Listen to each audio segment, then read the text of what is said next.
Dear viewers अस्सलाम वालेकुम। Doctor Mohammad Yusuf अपने यूट्यूब चैनल हेल्थ केयर सुन्ना में वेलकम करता हूं।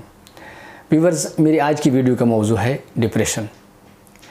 और वीडियो की मौजूआत ये होंगी कि फ़र्स्ट ये है कि डिप्रेशन क्या है, इसके रूट काजेज़ क्या हैं, और एट द एंड एक ऐसा मरीज़ जो कि डिप्रेशन का मरीज़ था और उसकी कंडीशन बहुत सीवियर थी और उसने इलाज करवाया और बहुत कम मुद्दत में वो अपनी नॉर्मल लाइफ में आया, तो उसके जो कमेंट्स हैं वो भी आपके साथ शेयर होंगे।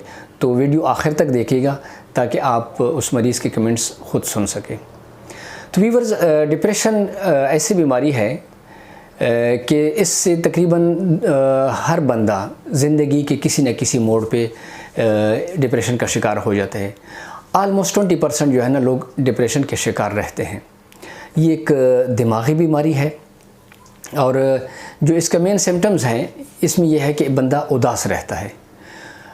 हर लम्हे पे वो उसके उदासी उसके ऊपर छाई होगी, चाहे वो खुशी के लम्हात क्यों ना हो उसमें भी वो उदासी रहेगा।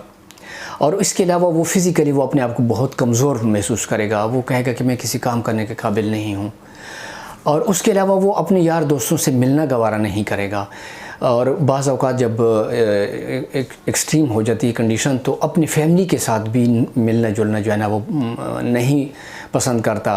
वो चाहता है कि मैं किसी मेजॉरिटी लोग ज़्यादा ये चाहते हैं कि कहीं कमरा हो, बंद हो और उसमें कोई अंदर ना आए।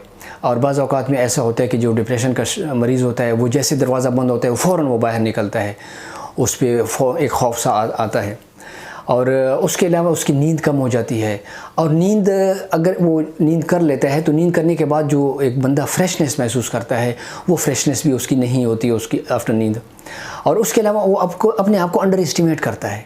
वो कहता है कि मैं शायद किसी काम करने के काबिल नहीं हूँ। वो मायूसी की तरफ जा रहा होता है, जिस तरह फिर लोग खुदकुशी की तरफ जाते हैं। डिप्रेस्ड मरीज़ अपने आप को अंडर एस्टिमेट करता है। वो समझता है कि शायद मैं किसी काम करने के काबिल नहीं हूँ। वो अब ज़िंदगी से मायूस होता है, अपने आप से मायूस होता है।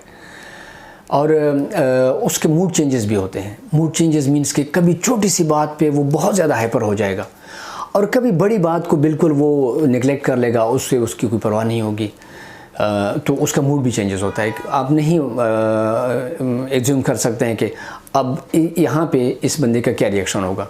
उसके अलावा उसका चिड़चिड़ापन वो मामूल में उसको रहेगा।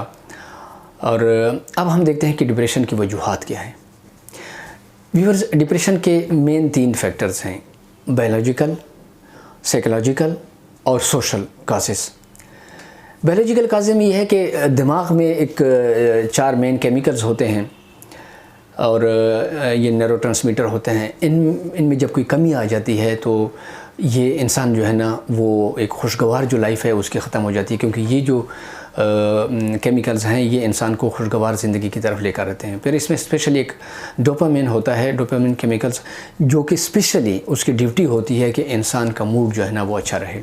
तो जब इसमें कमी आ जाती है तो इंसान जो है ना वो उदास रहता है और डिप्रेशन का शिकार हो जाता है।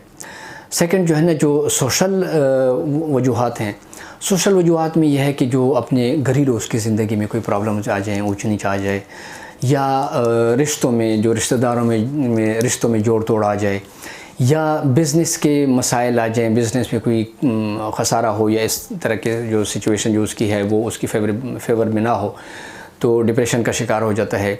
या फिर सर्विस के मामलात हों, कोई ऐसा बॉस आया कि जिसके साथ उसकी नहीं बनती, ऐसे हालात में भी बंदा जो है ना वो डिप्रेशन का शिकार हो जाता है। अब हम देखते हैं कि इसका क्या इलाज होना चाहिए। अगर कोई बंदा डिप्रेशन का शिकार हो जाए तो उसकी क्या ट्रीटमेंट होनी चाहिए।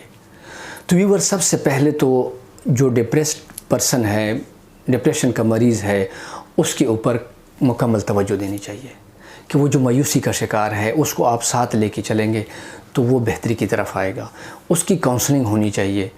और उसके अलावा जब हम इलाज की बात करते हैं, ट्रीटमेंट की बात करते हैं, तो डिप्रेशन के लिए बेहतरीन ट्रीटमेंट हिजामा है। हिजामे से न उसके बायोलॉजिकल जो प्रॉब्लम्स हैं वो ठीक होंगे, बल्कि जो